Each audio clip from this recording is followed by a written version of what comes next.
तृणमूल सांसद नुसरत जहां आजकल सुर्खियां बटोर रही हैं, लेकिन नुसरत पर एक ऐसा आरोप है जिसे सुनकर आप दंग रह जाएंगे। उस पर एक बलात्कारी को मदद पहुंचाने का गंभीर आरोप है, एक ऐसा आरोप जिसे तृणमूल कांग्रेस का दामन भी दागदार है।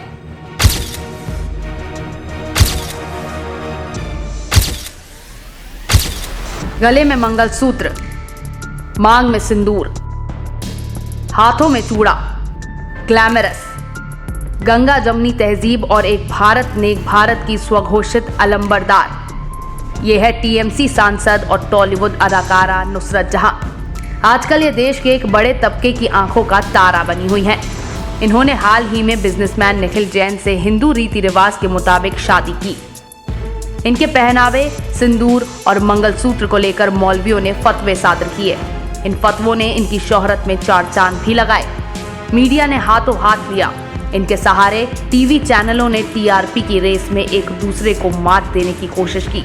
हिंदू संगठनों ने भी इनकी शान में खूब कसीदे कहे, यानी इनकी शख्सियत को हर तरह से चमकाने की कोशिश की गई। इस चमकदार वर्तमान के पीछे एक सियाह अतीत भी है। इस ग्लैमर के पीछे एक बदसूरत सच भी है।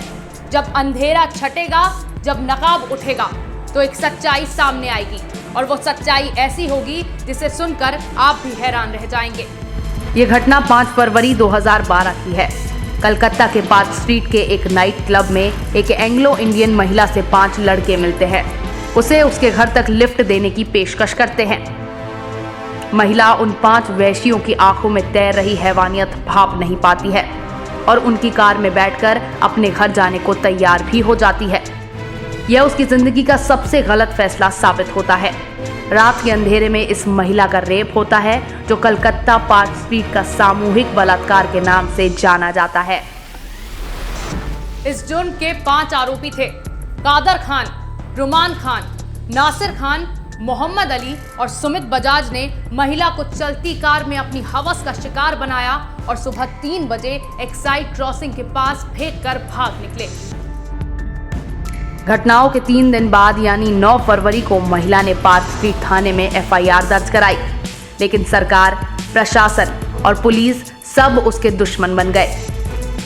मामले की लिपापोती में फूहड़पने की सारी हदें पार कर दी गई। रंजीत पचनंदा, कलकत्ता पुलिस कमिश्नर, ने इसे पुलिस और सरकार की छवि धूमिल करने के अभियान का हिस्सा बताया। क्योंकि आरोपी सत्तारूढ़ तृणमूल कांग्रेस से जुड़े हुए थे, लिहाजा टीएमसी भी मैदान में कूद पड़ी। टीएमसी नेता काकोली घोष दस्तीदार तो यहाँ तक कह गई कि यह रेप नहीं बल्कि ग्राहक और धंधा करने वाली औरत के बीच का मामला था। इन तमाम अड़चनों के बीच पीड़िता ने हार नहीं मानी।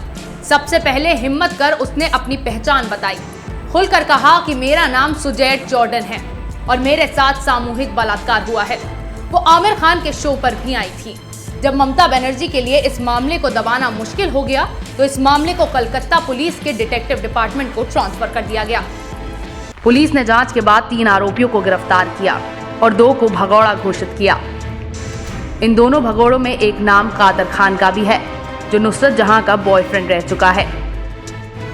एक रिपोर्ट के मुताबिक दोनों शादी करने वाले थे और घटना के बाद भी एक दूसरे से मिलते रहे। यह खुलासा तब हुआ जब कादर को घटना के 4 साल बाद अक्टूबर 2016 में ग्रेटर नोएडा से गिरफ्तार किया गया। पता चला कि वो अपनी फरारी के दौरान नुसरत से मिलता रहा, लेकिन हैरानी की बात यह रही कि मामले के एफआईआर में नुसरत जहां का नाम कहीं नहीं था। जाहिर है उन्होंने अपने राजनीतिक पहुंच का फायदा उठाया होगा।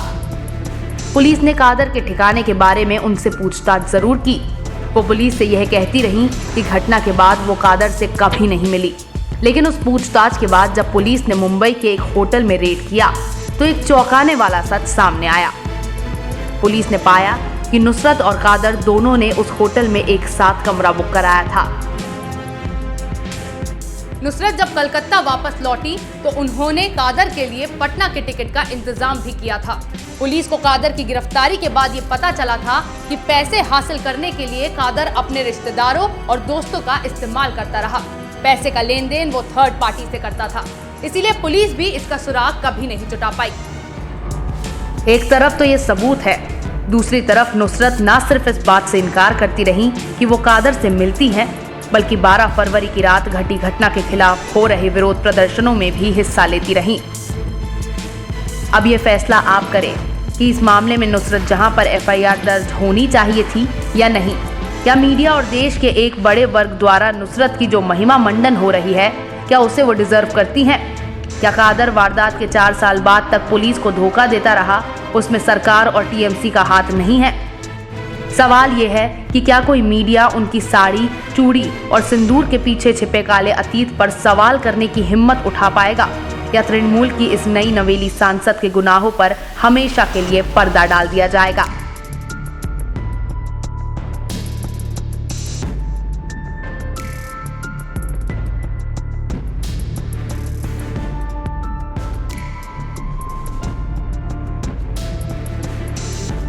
सुजैट जॉर्डन अब इस दुनिया में नहीं है। उनके बलात्कारियों में से कुछ को सजा मिली, पूरी तरह न्याय नहीं हुआ। अगर सुजैट आज जिंदा होती तो नुसरत जहां के इस महिमा मंडन को देखकर काफी मायूस होती। उनके आरोपी सिर्फ वो बलात्कारी ही नहीं, बल्कि आरोपियों को पनाह देने वाले वो सफेदपोश राजनेता भी हैं, जिनके दामन पर गुनाह के स्याह दाग लगे हैं। इसी तरह की खबरें मैं आपके लिए लाती रहूंगी। तब तक के लिए बने रहिए हमारे साथ, देखते रहिए हमारा channel opinion post internet TV. साथ ही हमारे चैनल को सब्सक्राइब करना ना भूलें और बेल आइकन दबाएं।